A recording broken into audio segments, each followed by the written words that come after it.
Would you design your home as a corridor, the fastest way to get from the front door to the back door? No. Then why have we done this to our cities? We need to design our public space not as a corridor, but as a living room. We want to live in a living city. Welcome to the Living City Ville Salon podcast. My name is Elke van den Brandt. I'm the Brussels Minister for Mobility, Public Works and Road Security. And we are facing a climate emergency. We need to find a way to both tackle the climate crisis and deliver social justice. And I'm changing Brussels because I believe that changing our mobility choices is a powerful lever for a just transition. But I'm just one person. A just transition must be created by the many, not by the few. And in this podcast series, I will be talking to many people who have plenty of ideas and experiences. People from Brussels or from abroad, people who inspire the way cities are changing and how citizens are leading the way. The episodes will be in either English, French or Dutch. And you can sit on your sofa, put your feet on the coffee table and be inspired. Got a question, an idea, an answer? Join the debate and contact me via Instagram, Facebook or email. Today I'm very happy to welcome Rob Hopkins. Rob Hopkins is a writer, he's an activist, he's a permaculture designer who turned his hometown Totnes into the first transition town already in 2006. He's founder of the Transition Network with initiatives in about 1,400 communities worldwide. He's also the author of many books with increasingly long titles, such as The Transition Handbook or The Power of Just Doing Stuff, How Local Action Can Change the World. And his latest publication, From What Is to What If, unleashing the power of imagination to create the future we want. He became famous in France and Belgium for his appearance in the 2015 documentary Demain, and he's an inspiration for many green activists for his sharp mind and witty statements. Just one of his quotes: "How do you grow cities network? Just start with the first. Sometimes understanding change can be easy." And this is why I'm so happy to talk about transition and to talk about imagination with Rob Hopkins. Welcome, Rob. Hi, thank you. Yeah, and how to start a conversation? It's by starting with a question and perhaps starting with a question about imagination, because it's all the way through your work. It's so important, imagination, but why? Why is the key to change? The American writer Bell Hooks once wrote, what we cannot imagine cannot come into being.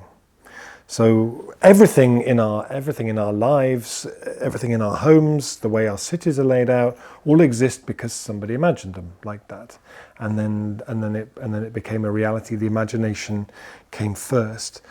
What worries me is that we are living in a time where the physics of the climate emergency and the profound existential urgency of it is demanding that we reimagine everything. We have to reimagine our transport system, food system, education system, criminal justice system. Everything needs rethinking in the context of this new situation that we're in. And that a collective imagination muscle, which should be a muscle like this, has become a muscle like this at the worst possible time for that to happen. I think we've created a kind of perfect storm of things that are really damaging to our collective imagination. We know that our imagination needs space. It needs us to not feel anxious and stressed. It needs for us to be able to spend time outdoors in nature, just walking about. It needs for us to not have these highly addictive things in our pockets that are demanding our attention all the time, and so on and so on and so on.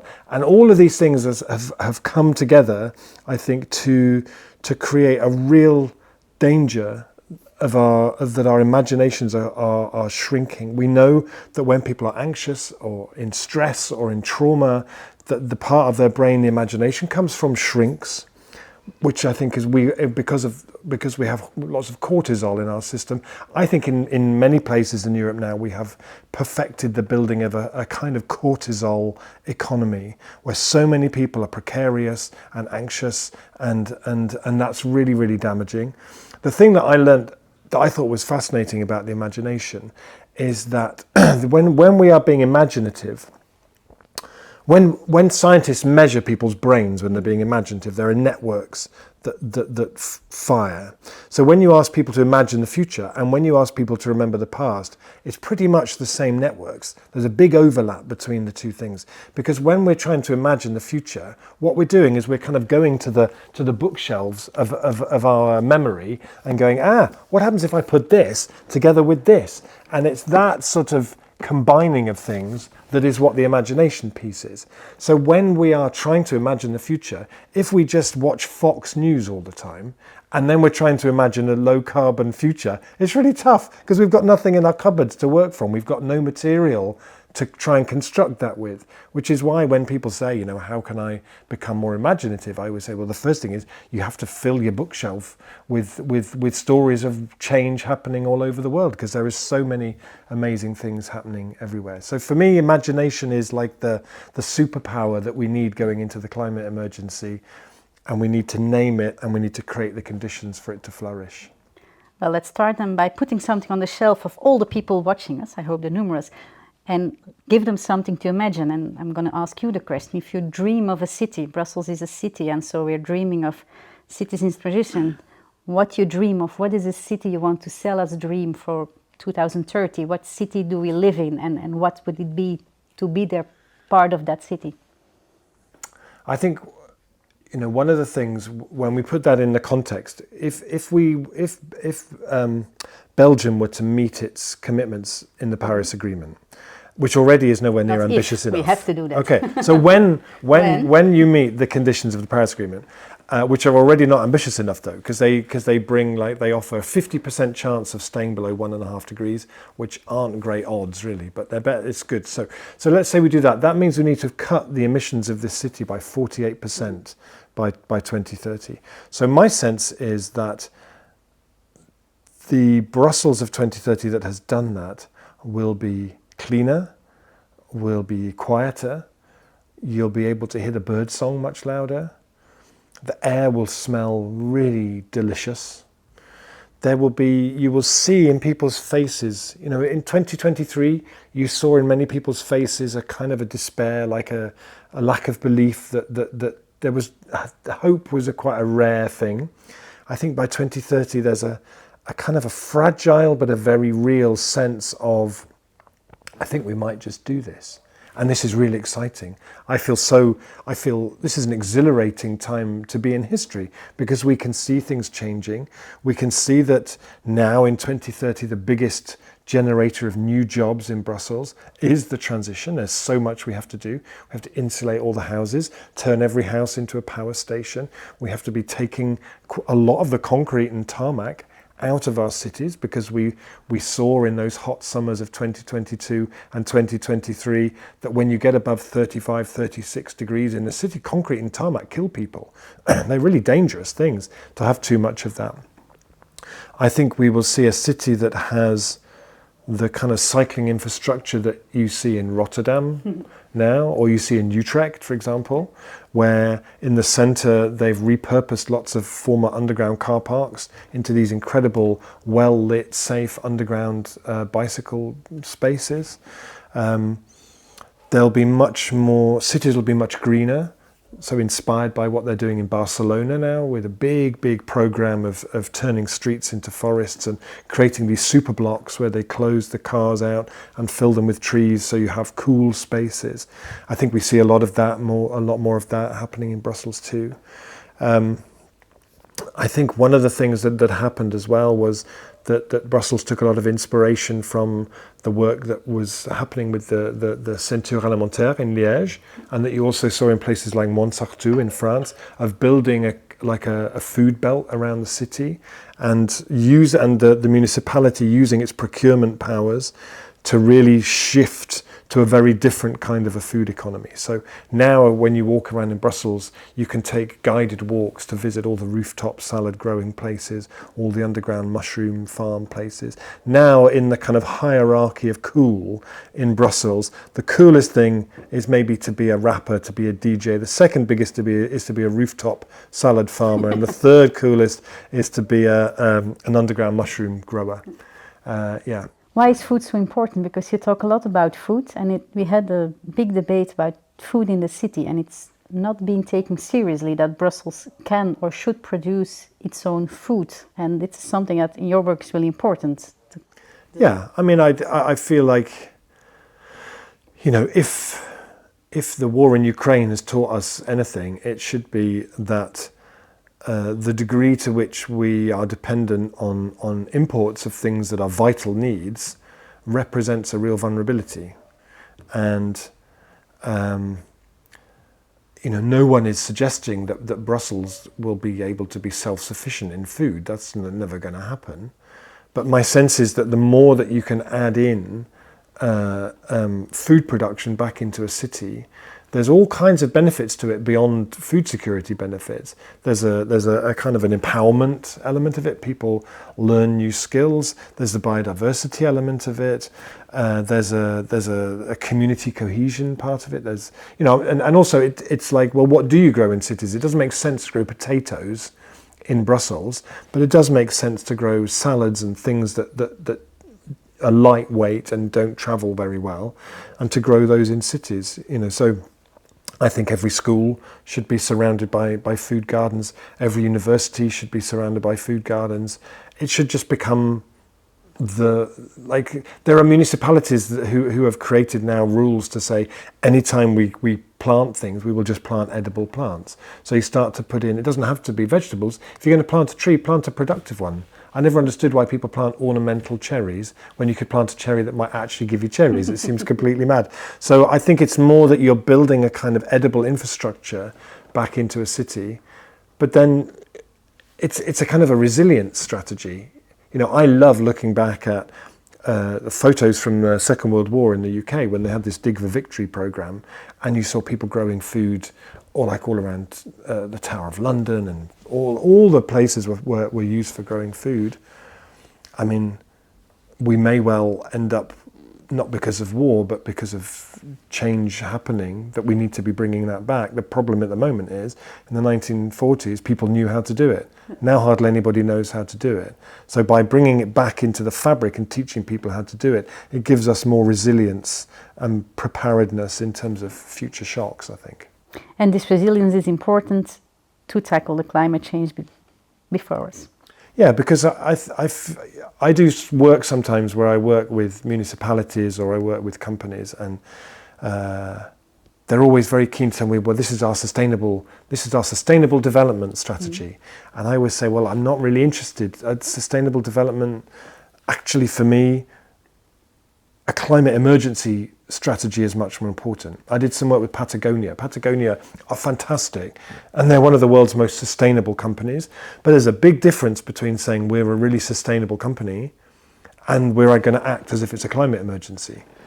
You know, what we saw in COVID, because people treated COVID like it was an emergency, we saw things like there was change, like there were companies who made Formula One motor cars who started making ventilators instead within about 3 or 4 weeks. We saw breweries stop making beer and start making hand sanitizer. We saw things change really fast. We saw the unimaginable, where actually you would pay people not to go to work and to do other things. And we redesigned so many things quickly because we realized that it was an emergency. But we also lost a lot of people in these changes because they went so fast, because they were very top-down. COVID was also a period where a lot of people lost confidence in the government and were quite opposed to what all decisions made. So these changes were not very good for the long term, and people don't support this. And that's also something that's crucial if you want to have lasting change. Yeah, but I think that the thing that I take from COVID was that what we learned was that governments are capable of sitting down with scientists who tell them this is the science, this is an emergency, you need to act like this is an emergency, and you need to find the money and the capacity to respond like it's an emergency. And we did that for COVID, and we're not doing it for climate change, which is a much bigger challenge. Why not? I mean, I can really only talk about the ones I understand best would be in the UK. The reason in the UK is because our government is owned by oil and gas interests, Oil and gas interests are incredibly powerful, and their lobbying reach goes very far, and they are the wealthiest companies the world has ever seen. They've made, in effect, the equivalent of $20 million a day since the birth of Christ, and they are incredibly powerful. And also, but also, I think there is a people sometimes. There are kind of two sorts of people that I see when I go around. There are some people for whom change is something quite exciting, and there are some people for whom it's just too much hassle, and actually we just want to keep things like they are now. And I think the forces of slowing everything down are kind of building in our political world, and it's really dangerous. That's something I recognize a lot in politics. Most politicians think that people don't want change, and if we change things in Brussels, we try to bring in change, and I think it's always going too slow, but people think it's going too fast, and so you have this difficulty in bringing change into action, into the reality, and it is easier as a politician not to change and to comfort people and to say, well, I will guarantee you that everything stays the same, and that is actually politicians need to be elected every several years, and you feel that this short-time vision is really onto it. So we need to activate the willing to change with people. But that's the question: how do you do that? How can we bring people to the dream and to the change so they can motivate their politicians? Because they elect their politicians and they bring the change that they feel that should be brought. So I do feel like we need politicians who can be really bold. And that, because actually, certainly in the cases that I know of, so in London, where the mayor is bringing in the ultra low emission zones, and there has been some resistance to that, but actually, it's far, far less than you would imagine. And everywhere where it's brought in, after a year and a half, 2 years, everyone goes, "This is great. Why would we want to go back again?" And all the, if you read the very right-wing newspapers, if you look on social media, you'd think, "Oh my God, there's this massive revolution of people who hate this." Actually, when they do the surveys with people, it's like 70-80% of people. They think, well, of course, 35,000 people every year die in London because the air quality is so bad. It costs the NHS in London £20 billion. The impacts of this, why? Of course we would want that. But social media and certain corners of the media are very good at weaponizing this stuff. So I always think it's really, I've myself in the work that I do, sometimes I've had experiences where there's been a big social media backlash against something, and when you really investigate it, it's like 7 or 8 people who Facebook can make look like this massive kind of uprising, and actually it's really not. So in all the opinion polls and surveys, it's like 70-80% of people recognise that climate change is really, really important and we need to do something. My sense is that often the thing that's missing, I was talking about this idea of the imagination and the memory, and it being like a bookcase. I think that one of the things that is really good for city governments to be doing is just to be telling those stories. Things in city governments can be quite siloed. You have the health department, you have the kind of parks department, the transport department.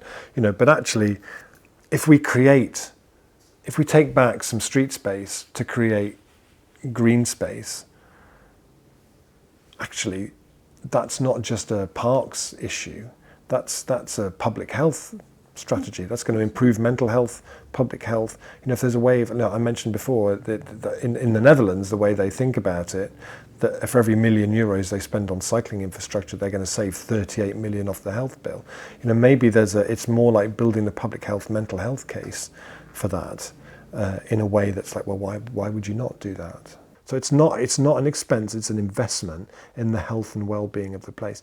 How many people know those sorts of things? So the more that as a municipality we can be using advertising and storytelling to tell people, actually, we'd like to be like that. Wouldn't it be cool if we look what they've done over there? Because all of the stuff that we need, we are not waiting for someone to invent some amazing new thing. Everything we need to know to create a low-carbon Brussels already exists somewhere. Some of it already exists in Brussels, and people might not even know it's there.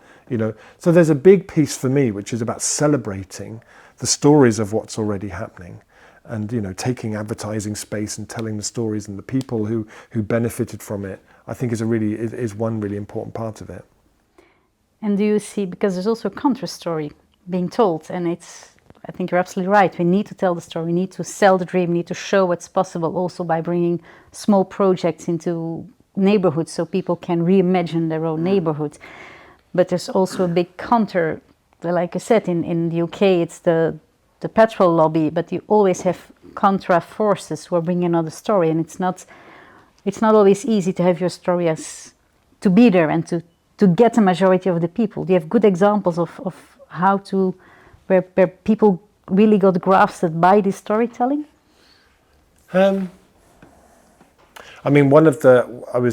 There's a guy called Don DeLillo who's a novelist, wrote a book called Underworld, and in it he said longing on a large scale is what makes history, which I think is so beautiful, and is really that's the question for me, is how do we create that longing for how this might work. We were talking before about Liège. Talk about Liège. For me, I think what they're doing in Liège is such an interesting story. Not that Liège is better than Brussels at all, because that would clearly not be absolutely not the case. No, but what they've done there was that Liège Food Belt project started with a community group, started with Liège en Transition, who had that question: what if in a generation's time the majority of food eaten in Liège came from the land closest to Liège? And they spent 3 or 4 years just starting to build that project with the municipality, thinking, these people are crazy, this isn't going to work, what are they even thinking? And after 4 years, the municipality came to them and said, this is fantastic, like, how can we help? Tell us what all the blockages are and we'll get them out of the way. And they mapped all the land that they owned around the city and made it available for people who wanted to grow food. They've raised 5 million euros of investment, the community did, from local people to fund 27 co-ops being created. Now it's what the municipality is using to reimagine how they procure food for schools, universities, hospitals. It's fantastic. And the municipality have invested 2 million euros to create a food logistics centre on the edge of every time I go there, they're doing another 20 things that I hadn't heard of before. And for me, that's something which they just got on with it. They just started to build it, but in a way that then alongside that, they had a festival every year called Nourrir Liège, where there would be a celebration of food culture. I guess they've taken people with them because people can see there's shops opening in the city centre. There's new food businesses. They tell those stories.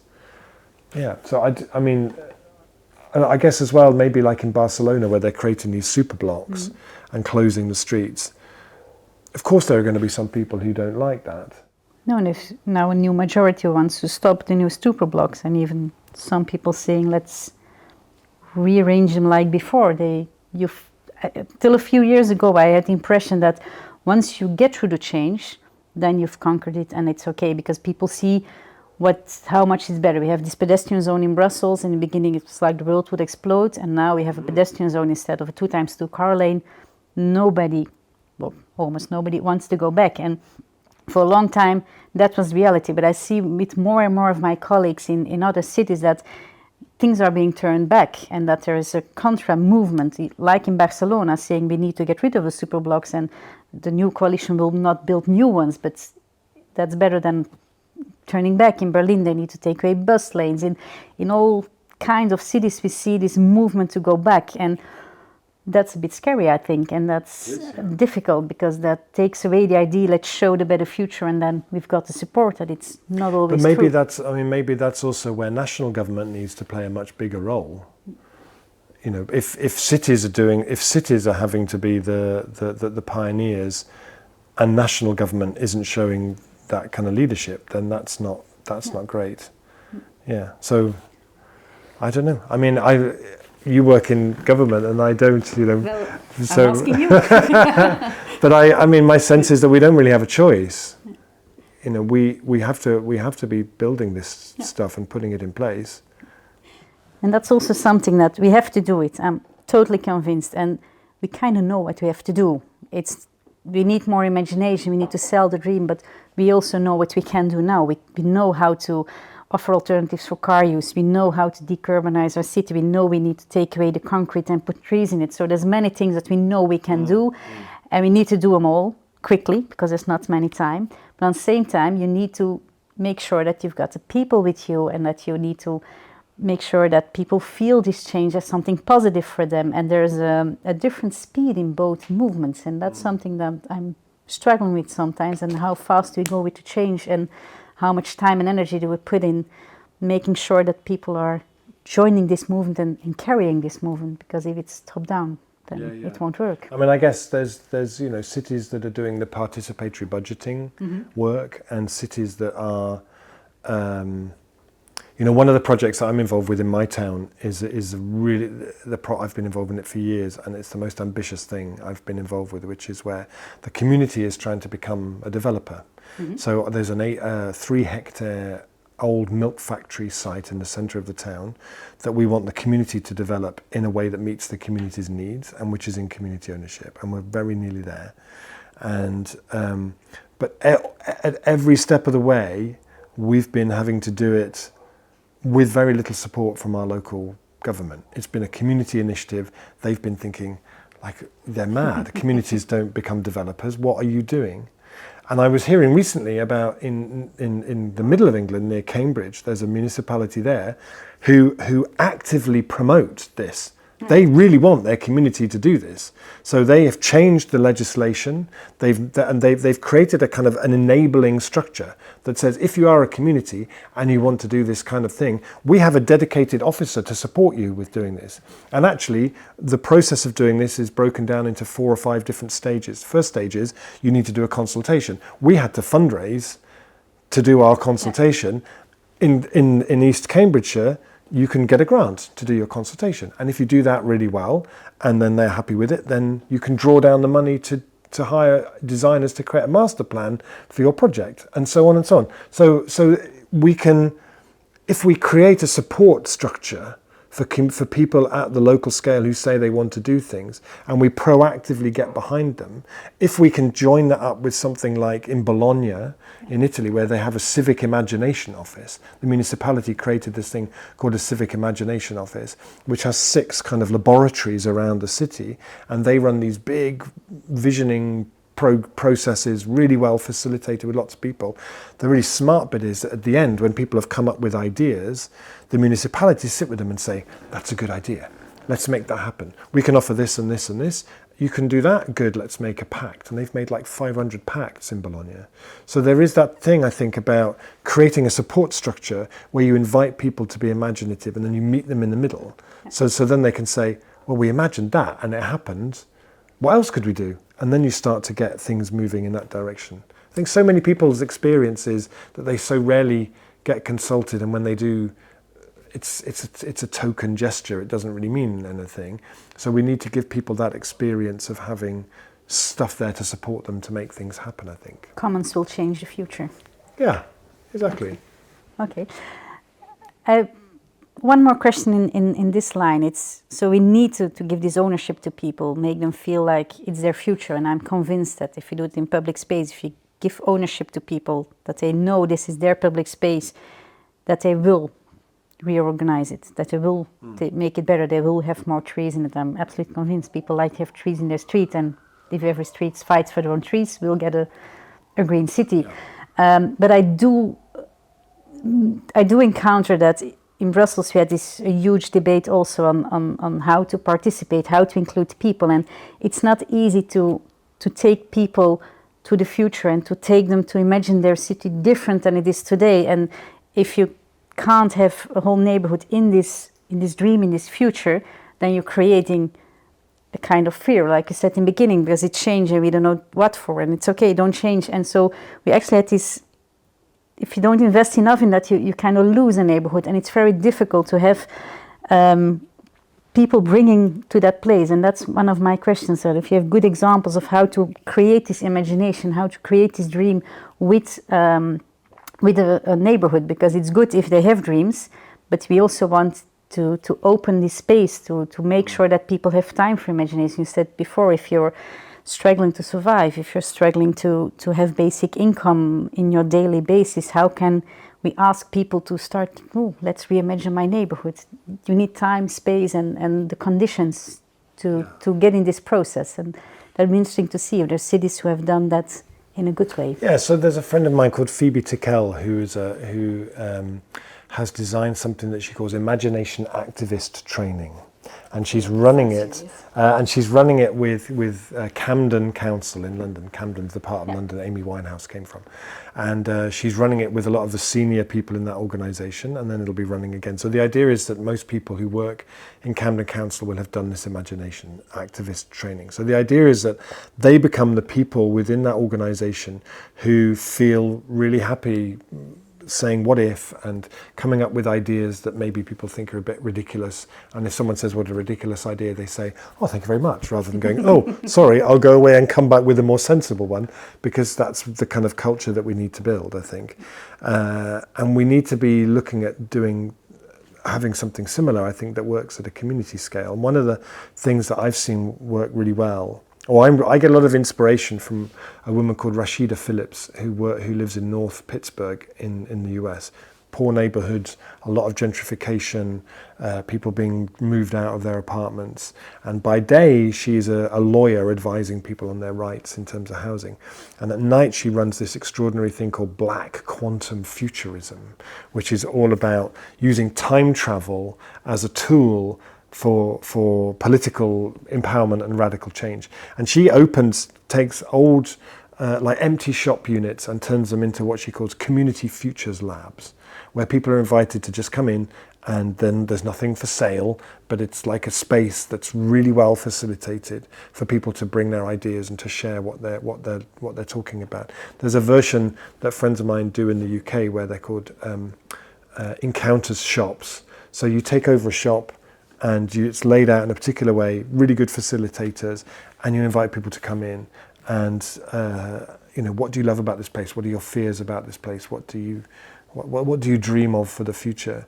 And one of the ones in London, then they gathered all these stories that people told about the 2030 they'd like to see, and then they created an edition of the local newspaper that came from 2030, full of these stories that people had created. It's one of the things that I really learned researching the book with the very long title that you mentioned at the beginning, was that the imagination needs space. Yeah. We have to intentionally make space for that in people's really busy lives, and we have to be creating spaces that are places that allow people to kind of, what I call it, a pop-up tomorrow. It's like a space that people step out of their world today into how that future could be. And I think maybe schools are one of the best places to start. I think every time a child goes to school, it should be like they step into 2030. And so you walk into the school through food being grown. You can see the solar panels on the roof. You can see the people, the kids arriving on bicycles and stuff like that. But because schools play an incredibly important role in communities, in terms of the number of people who go there, who visit, who have conversations there, things that spread through things that change at the school level. So maybe one thing is that we should have a program to make every school in Brussels a school of the future, as a real showcase of what the future could be like. And then we find that actually it spreads out from centres like that. So as a Minister of Mobility, you have to take into account time travel. That's not in our program yet, but... It's very important, yeah. Just starting to, the next book I'm writing, I'm just starting to write a book about time travel as a tool for activists. And I'm really intrigued by what happens when we do that, actually, because I do that a lot with groups. And now when I give talks and presentations, I tell everybody that in my town we have successfully built a time machine, and that I regularly travel to 2030. Not 2030 that's not a utopia, it's not a dystopia, but the 2030 that resulted from us doing everything we could. The utopia, the 2030 where we've made those 48% cuts, and then I tell people about it, like, it was amazing. I'm going to show you some pictures I took when I was there, and I'm going to play you recordings I made when I was there, and it touches people in a really different way.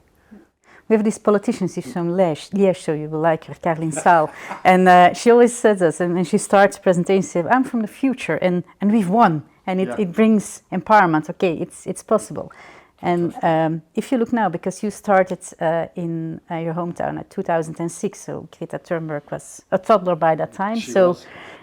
If you're now in the future and you look back, and if you would go back to yourself in 2006, what would you tell them or tell yourself in that time as this is what we've won, this is a change that we've brought and we're getting there?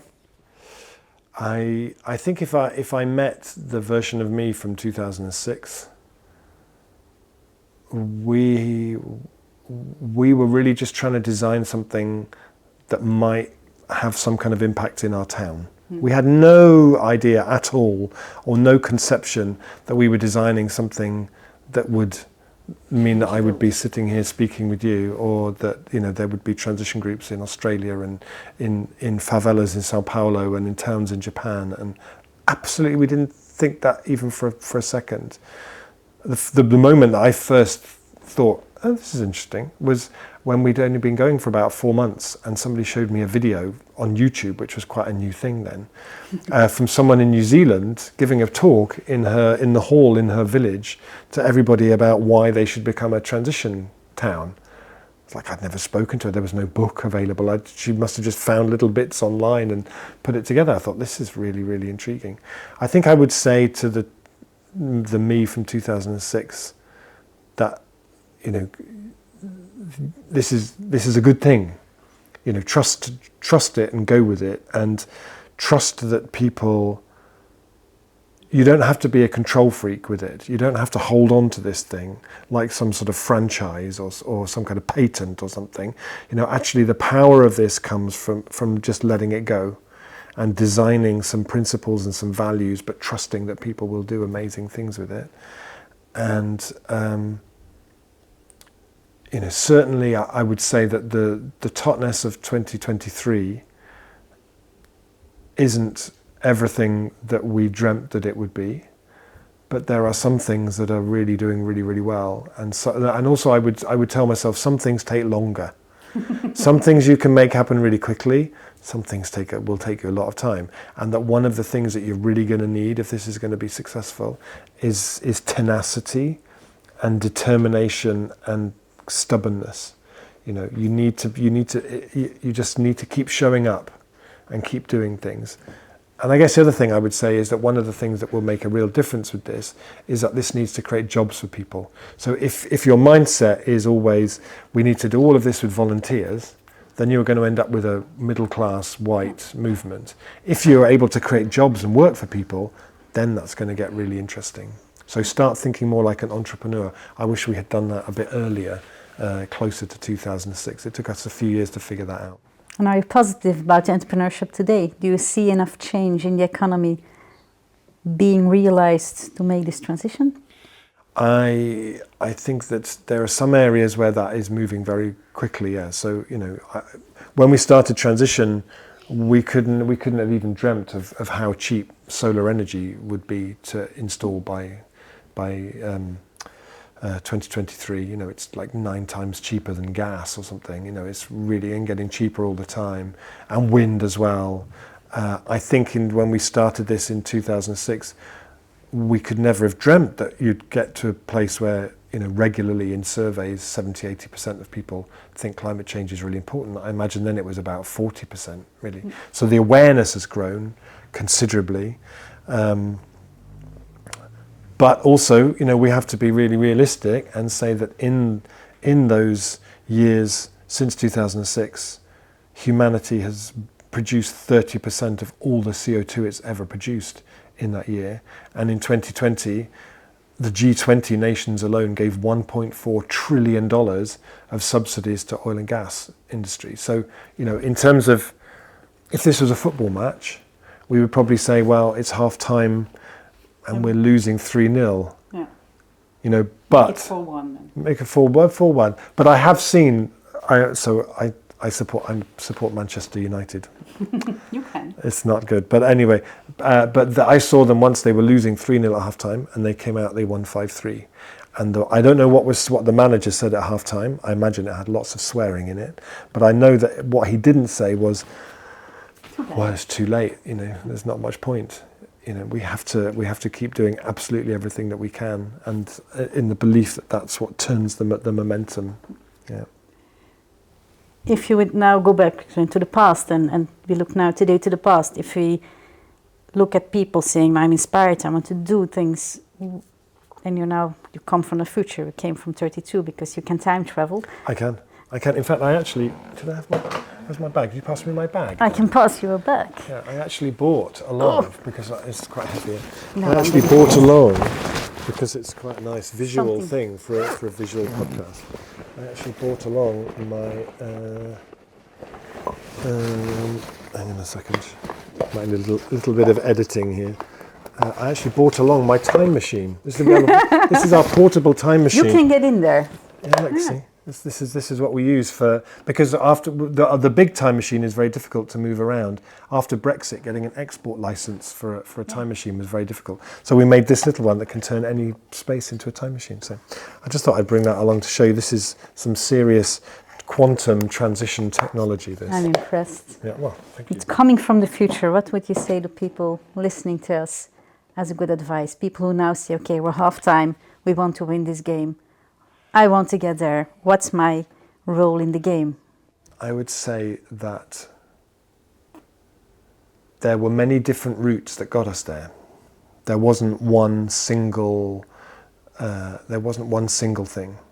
So it took a combination of really principled, passionate, committed people working within the institutions, with vision and courage and determination, and who had good allies and people around them to support them through this, because there were times when it felt very lonely doing that work.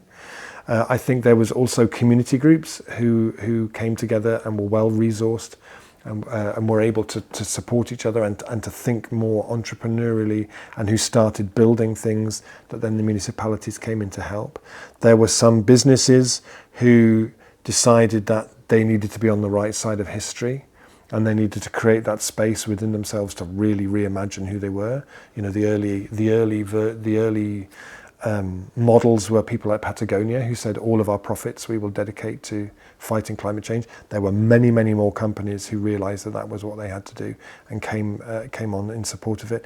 We also had to have the activism and the campaigners who were prepared to really push to make oil and gas just socially repellent, and that people would cross the road to avoid oil and gas. And that was one of the things. There was a collective withdrawal of support from that industry because they became sort of social pariahs, partly because of activism and campaigning. So it came from many different places. It came from faith organisations who changed their pension funds and realised that they needed to do things differently. It came from big philanthropic organisations who realised that there was no point having a huge endowment in 20 years' time, because this is the time of the tipping points. So there were a lot of philanthropic foundations who decided they were just going to spend down the money that they had in order to make change happen. It came from education. Every degree in universities now is taught through the lens of the climate and ecological emergency. So which really, really changed the emphasis, and university campuses really started to change as they realised they had a role to play. So everybody realised they had a role to play. Some people felt, I need to be inside the institutions. Some people felt I would be better out. There was a whole new generation, particularly of young women and people of colour, who stepped into politics, who brought a very different kind of energy and sense of sort of ethics and determination to what they were doing. So it was all this stuff sort of came together. When we look back, we can't point, it's like nowadays when people look at the civil rights movement, they say it was Martin Luther King. It wasn't just Martin Luther King. Martin Luther King over history sort of put him as actually there were millions of people who were involved in that, and it was the same. It was really distributed and dispersed, and one of the most thrilling things to live through and be part of. I have one last question, because now it came from the future, either path is good. So we started the role of imagination, and so by being able to imagine your role, things changing, the future, how do we boost our imagination? What's the secret to be more imaginative? How to become stronger? Well, I think one thing is that it has to be something intentional. If we don't intentionally design ways to increase our imagination, we're also busy and we don't make time I'm a for it. politician. I've never time. How can I get Yeah, more time? so- How can I do it? So in the same way that you might say, okay, I'm going to make time for doing yoga every morning. I'm going to start a meditation practice. I'm going to go running or something like that. We need to recognize that the fitness and the well-being of our imagination is as important as all of those things. So how can we find time to do it? I meet lots of people who say, oh, I don't have time to make space for imagination. And I say, how much time do you spend on Instagram every week? How much time do you spend on Facebook every week? You know, actually, we find time for things. How much time do you spend on Netflix every week? You know, we can take back some of that time and have some regular imagination time. For me, the things that are good are just making time, putting the phone away somewhere, because they are so distracting and so damaging to our imagination, I think. Read novels, have an art practice, making something, drawing, painting, sculpting, whatever, going for a walk in the forest, writing poetry, I don't know. But also I think one of the things that's really important that we do is that we have all set up our kind of social media feeds to be bringing us in stories and information. And often it's just relentlessly bad news.